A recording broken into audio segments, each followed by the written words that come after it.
"You're clearly paranoid and unstable," Dennis Caldwell said, leaning back in his leather chair with that same condescending smile I'd seen him use on vendors who questioned his invoices.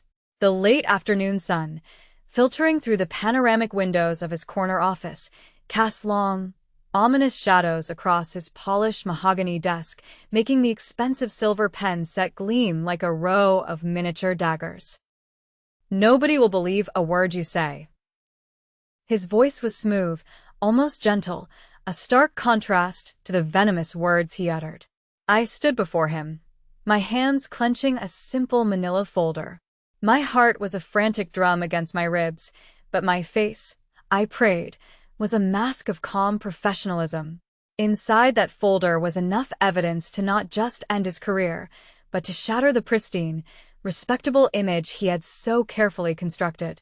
I was standing in his corner office in Denver, Colorado, the city skyline a glittering, indifferent backdrop to the ugliest moment of my professional life. I had dedicated the last 12 years of my life to Gravora Group. I started as a junior accountant, fresh-faced and ambitious, and worked my way up to head of the payroll and benefits department. I knew the company's financials better than I knew my own. Gravora Group was a mid-sized manufacturing company, the kind of place that prided itself on being a family. We had company picnics in the summer and a lavish holiday party every winter. Dennis Caldwell, our chief financial officer, was the patriarch of this so-called family. He was charismatic, always remembered everyone's name, and made a point of asking about your kids or your sick mother. He had an aura of unimpeachable integrity, the kind of man you trusted implicitly. I know I did. For years. The distant, rhythmic hum of our accounting department working to wrap up another day was the only other sound in the room. It was a sound I usually found comforting, the steady pulse of a well-oiled machine. But today, it sounded like a countdown timer. "Dennis, the numbers don't lie," I said quietly, my voice steady despite the adrenaline coursing through my veins, making my fingertips tingle. "The pension fund is missing $200,000. And every single withdrawal traces back to your authorization codes." His laugh was sharp and dismissive, a sound that cut through the quiet tension like shattering glass. Monica, you've been under a lot of stress lately, haven't you? Maybe you should take some time off. Get your head straight." The patronizing tone made my jaw clench, so hard a muscle twitched in my cheek. I was 46 years old. I had managed this company's payroll and employee benefits, a multi-million-dollar responsibility, with zero discrepancies for over a decade. I had caught a major payroll error 2 years ago that had saved the company $50,000, earning me a bonus and a personal commendation from the CEO himself. And now, Dennis was treating me like an hysterical child who couldn't read a spreadsheet. But something in his eyes, a flicker of something cold and hard behind the practice charm, told me this conversation was about to take a very different turn than I'd hoped. This wasn't just a dismissal, it was a threat.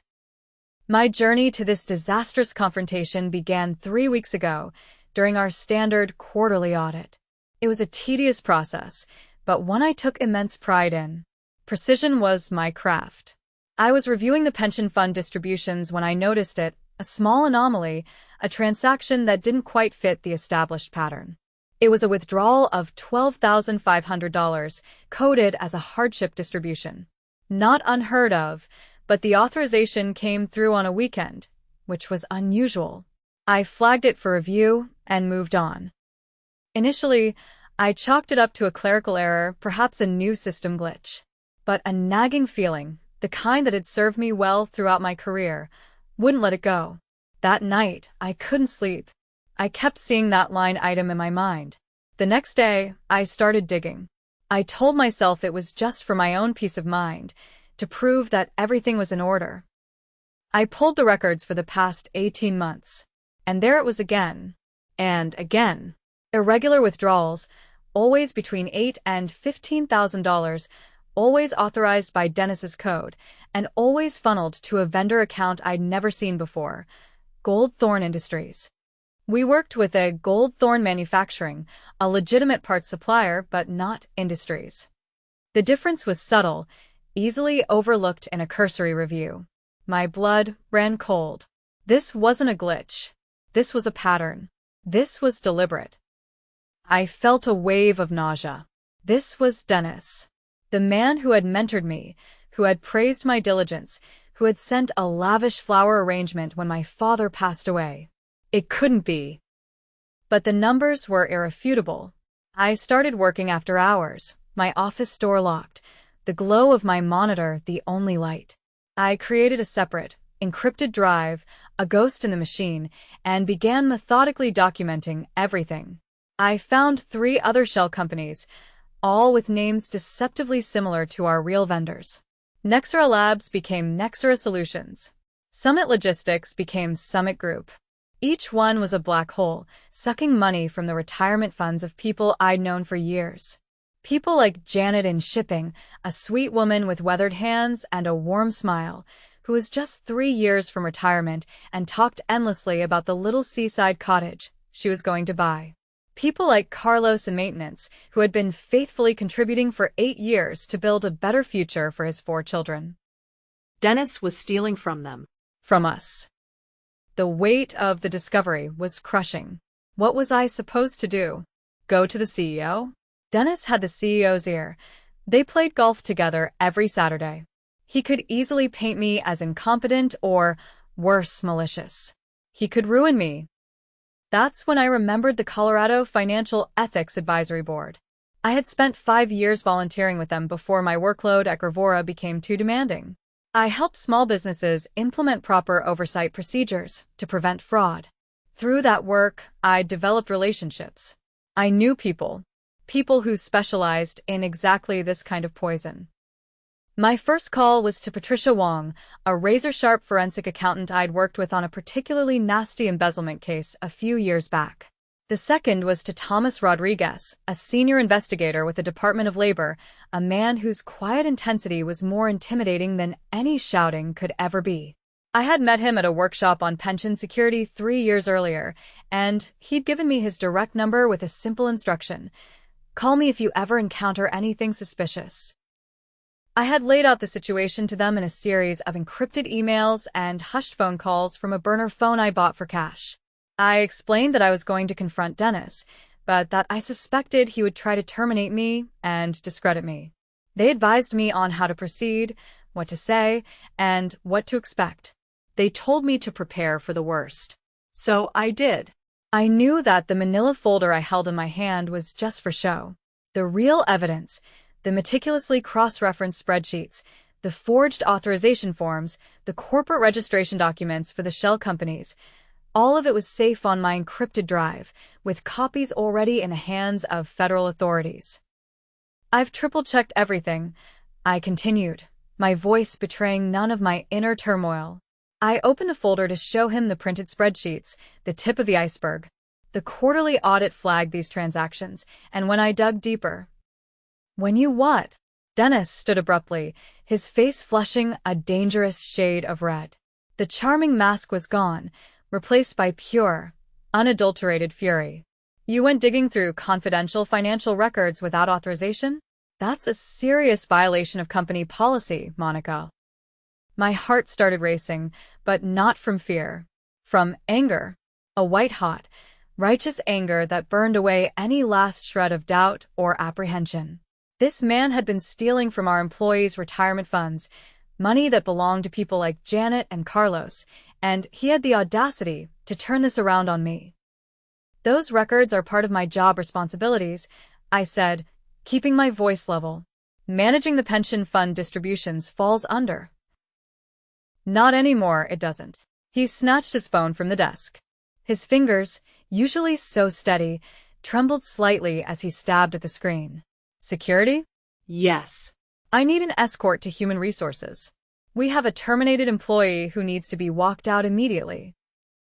The word terminated hit me like a physical blow.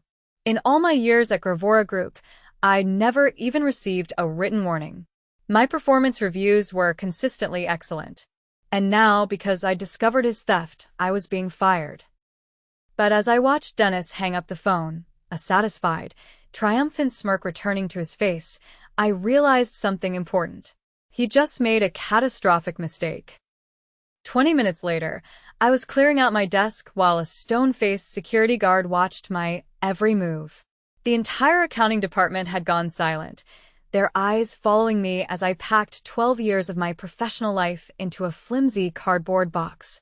Dennis had announced to everyone that I was being let go for performance issues and violation of confidentiality protocols, painting me as an untrustworthy employee who'd overstepped her bounds.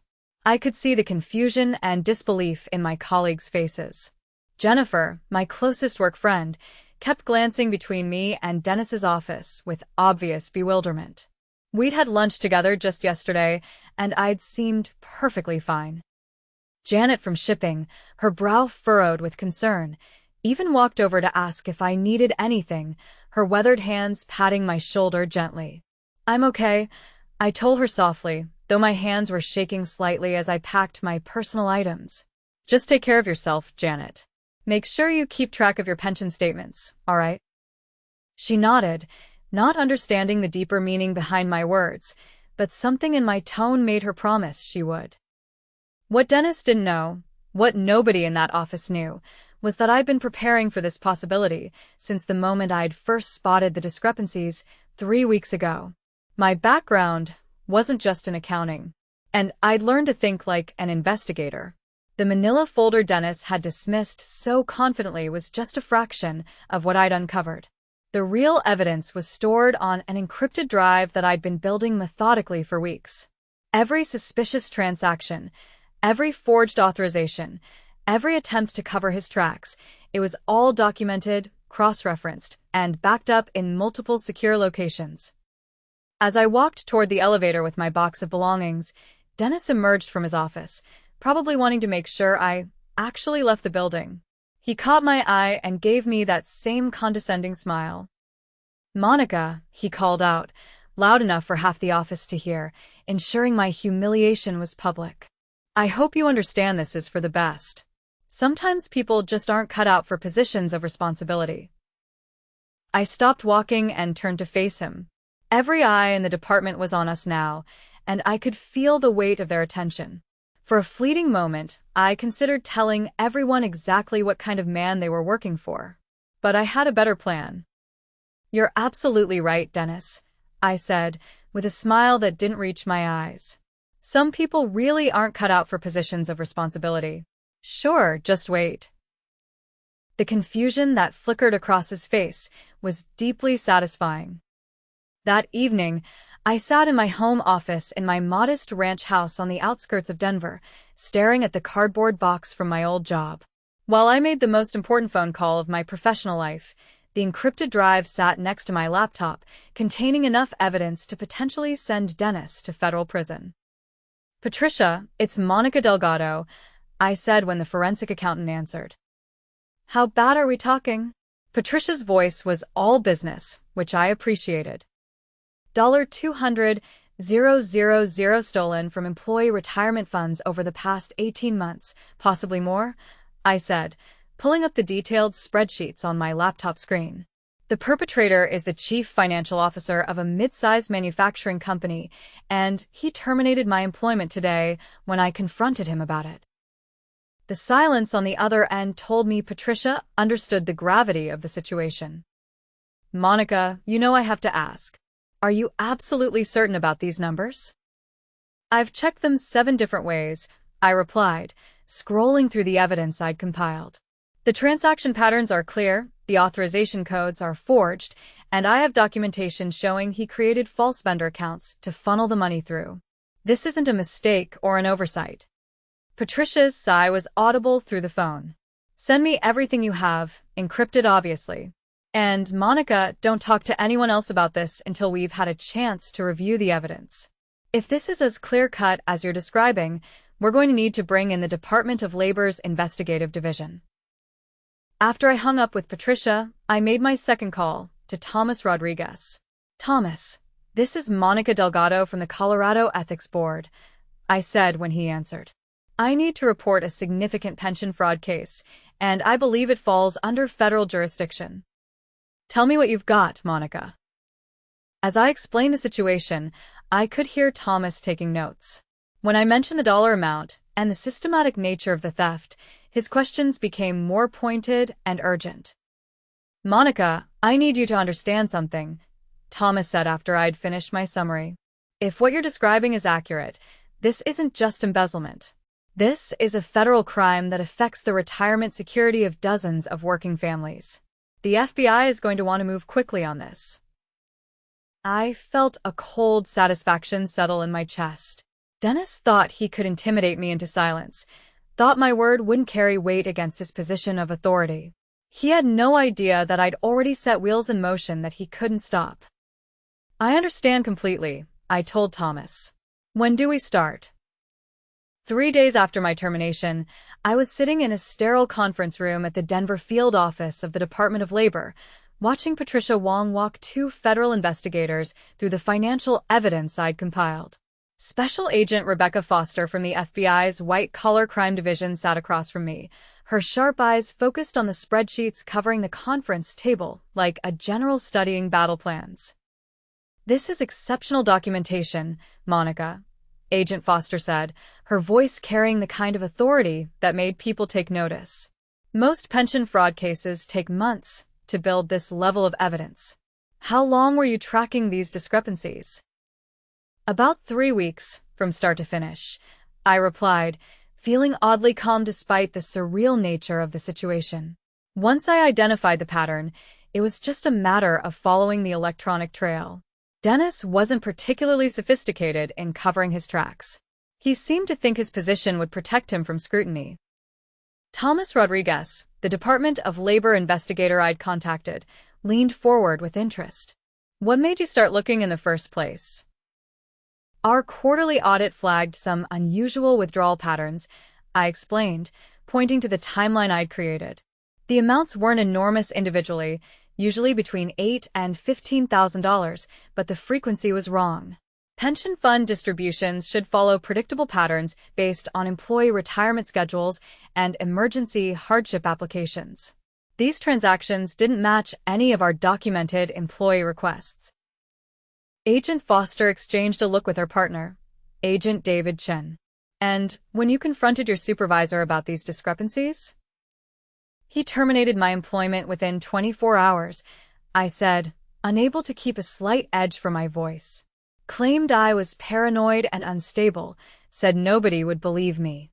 Then he had security escort me out for alleged performance issues and confidentiality violations." "Classic intimidation tactic," Agent Chen observed, making notes in his file. "Discredit the whistleblower to undermine their credibility. Unfortunately for Mr. Caldwell, he doesn't understand how federal investigations work."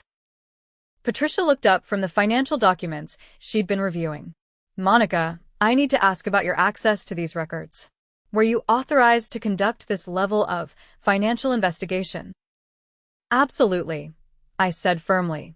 Managing pension fund distributions was part of my core job responsibilities. I had full administrative access to the retirement account systems, and conducting quarterly audits was literally in my job description. Dennis tried to frame it as unauthorized access, but every search and every download was within my legitimate work scope. Agent Foster nodded approvingly. "That's crucial for the integrity of the evidence. And you said you have documentation showing false vendor accounts." I pulled out another folder from my briefcase. Dennis created 4 different shell companies with similar names to legitimate vendors we work with regularly. Goldthorn Manufacturing became Goldthorn Industries. Nexera Labs became Nexera Solutions. He was counting on the similarity to avoid detection during routine payment processing. "How much money total?" Agent Chen asked. "From what I could trace, approximately $230,000 over 18 months, I said. "But I suspect it goes back further. Dennis has been the CFO for 3 years, and I only had access to review records going back 2 years due to our document retention policies." Agent Foster stood and walked to the window, her expression thoughtful. "Monica, I want you to understand that once we move forward with this investigation, Dennis Caldwell is going to know exactly who provided the evidence against him. Are you prepared for the possibility of retaliation?" I thought about Janet from shipping, counting on her pension for retirement in 3 years. I thought about Carlos and maintenance, faithfully contributing to a fund that Dennis was treating like his personal bank account. I thought about all the employees at Gravora Group who trusted that their futures were secure. Agent Foster, I said, meeting her gaze steadily. Dennis Caldwell already fired me for doing my job. What more can he do to me? 1 week later, I was consulting with the FBI's Financial Crimes Unit when my phone buzzed with a text message that made my blood run cold. It was from Jennifer, my former colleague in the accounting department. Monica, Dennis is telling everyone you stole money, and they fired you for embezzlement. He's saying you created false documents to frame him. Some people are starting to believe it. Agent Foster noticed my expression change immediately. What is it? I showed her the message, watching her jaw tighten as she read. He's trying to flip the narrative, she said grimly. Classic deflection strategy. Accuse the accuser before they can gather support. Can he do that? I asked, feeling a surge of panic. Can he just lie about what happened and make people believe it? He can try, Agent Foster replied. But he's making another critical mistake. Every false statement he makes about you, or this case, is additional evidence of his consciousness of guilt. We're going to document everything. Over the next few days, the situation at Gravora Group deteriorated rapidly. Jennifer kept me updated through careful text messages, describing how Dennis had called an all-hands meeting to address rumors and misinformation about the company's financial management. He'd painted me as a disgruntled employee who'd fabricated evidence after being rightfully terminated for poor performance. But Dennis had underestimated something crucial: my reputation among my former colleagues. Most people aren't buying it, Jennifer texted me on Thursday evening. Janet from shipping asked pointed questions about the pension fund during the meeting. Carlos from maintenance said he wants to review his account statements. People remember how careful and honest you've always been. The real turning point came when Dennis made his most serious error yet. According to Jennifer, he'd announced that the company would be switching to a new pension fund management system to prevent unauthorized access to employee accounts. He was essentially admitting that unauthorized access had occurred, while simultaneously claiming I was the one responsible for it. He's trying to plug holes in a dam that's already breaking, Agent Foster explained when I shared this information.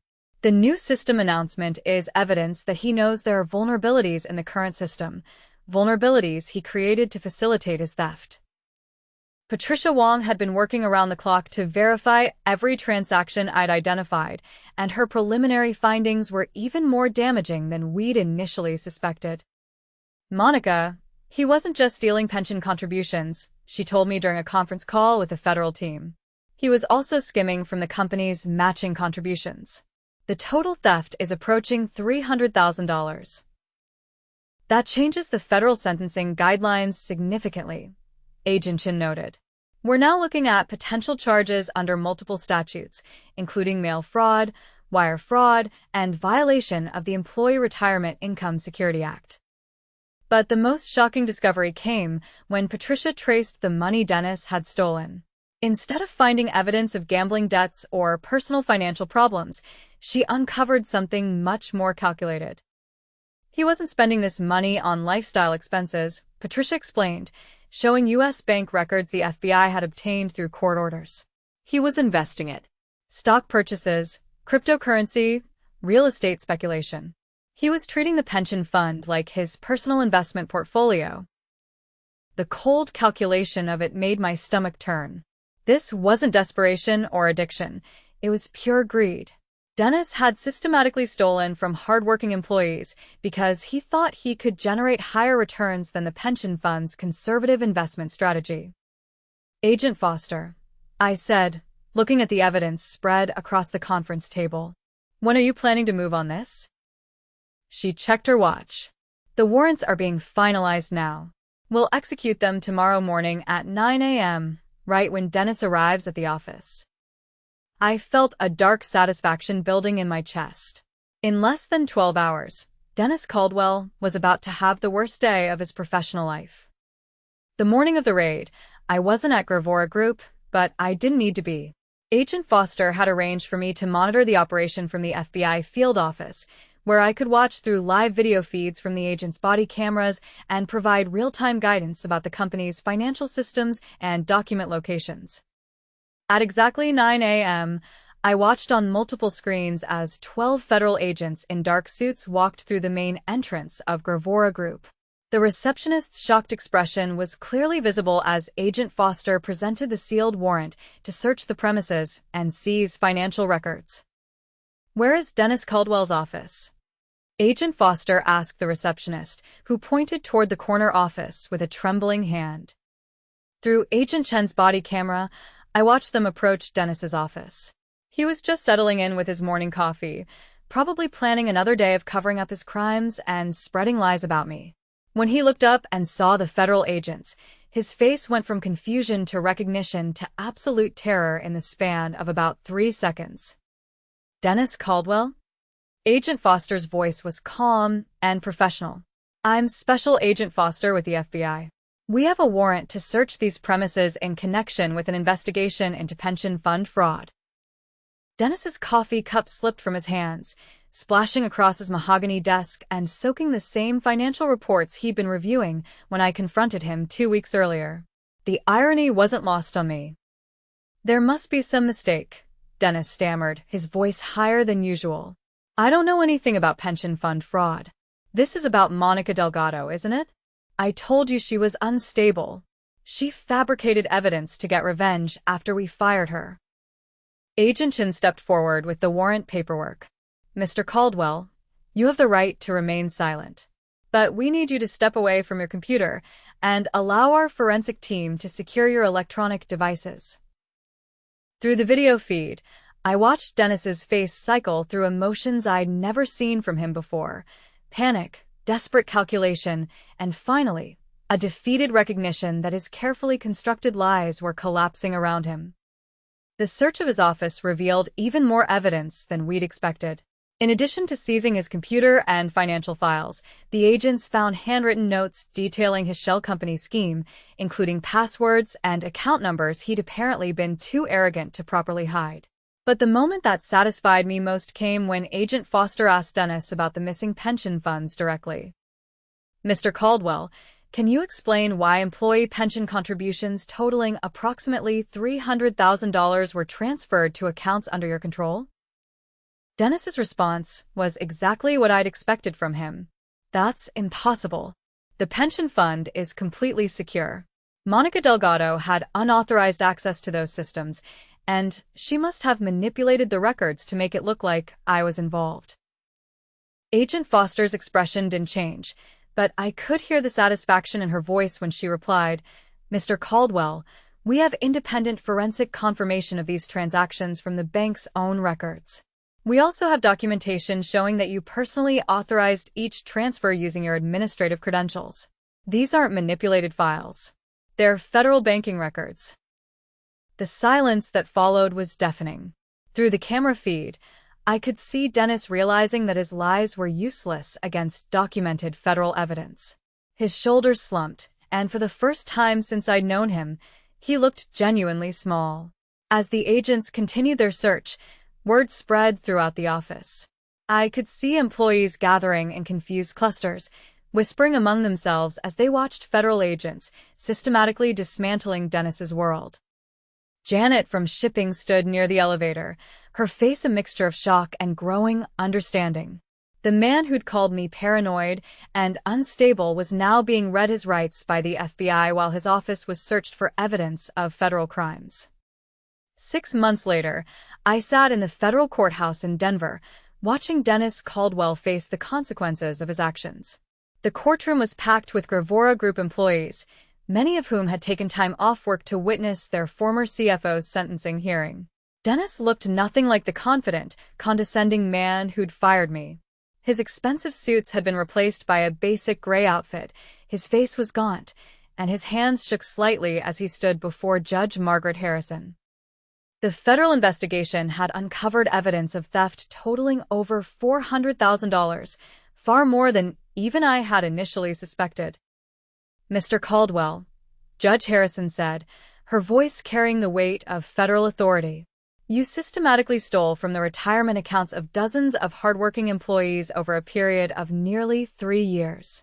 You violated the trust placed in you as a fiduciary, and when confronted with evidence of your crimes, you attempted to destroy the reputation and livelihood of the person who uncovered your theft. I watched Dennis's face as the judge continued, feeling a cold satisfaction as each word landed like a physical blow. Your actions demonstrate a calculated disregard for the financial security of others and a willingness to victimize those who depend on their pension benefits for basic survival. The court sentences you to 42 months in federal prison, followed by 3 years of supervised probation. You are also ordered to pay full restitution to the affected pension fund, plus penalties and interest. As the bailiff led Dennis away in handcuffs, he turned one last time to scan the courtroom. His eyes found mine across the packed gallery, and I saw the moment he truly understood what had happened to him. The paranoid, unstable woman he dismissed had systematically documented his crimes and delivered him to federal justice. I didn't smile. I didn't gloat. I simply met his gaze with the same steady calm I'd shown in his office that day and watched him disappear through the courthouse doors. The aftermath of Dennis's conviction brought changes I hadn't anticipated. Within a week of his sentencing, I received a call from the Department of Labor's Office of Inspector General, offering me a position as a senior investigator specializing in pension fraud cases. "Monica, your work on the Caldwell case was exceptional," explained Director Sarah Matthews during our phone interview. "We need investigators who understand both the technical aspects of financial crimes and the human impact of retirement security theft. Would you be interested in making this kind of work your full-time career?" The irony was profound.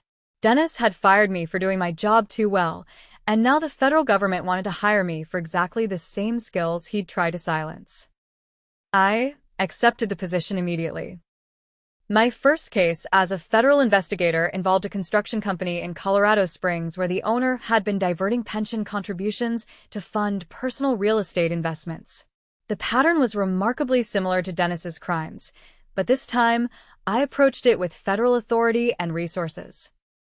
Meanwhile, Gravora Group had implemented comprehensive reforms to prevent future pension fraud. The new CFO, brought in from outside the company, established multiple oversight layers and mandatory auditing procedures. Janet from shipping approached me at Dennis's sentencing to thank me personally. "You saved my retirement," she said, her eyes bright with tears.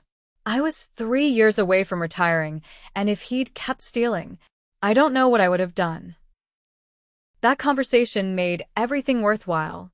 The stress, the confrontation, the temporary unemployment, even Dennis's attempts to destroy my reputation. Every challenge I'd faced had led to this moment, protecting working families from financial predators. As I walked out of the courthouse that day, I realized Dennis had been right about one thing. Nobody would believe his word. Not anymore, and not against federal evidence. As I settled into my new role as a federal investigator, I often reflected on the twisted path that had led me here, knowing that Dennis's attempt to silence me had only amplified my voice in ways he never could have imagined.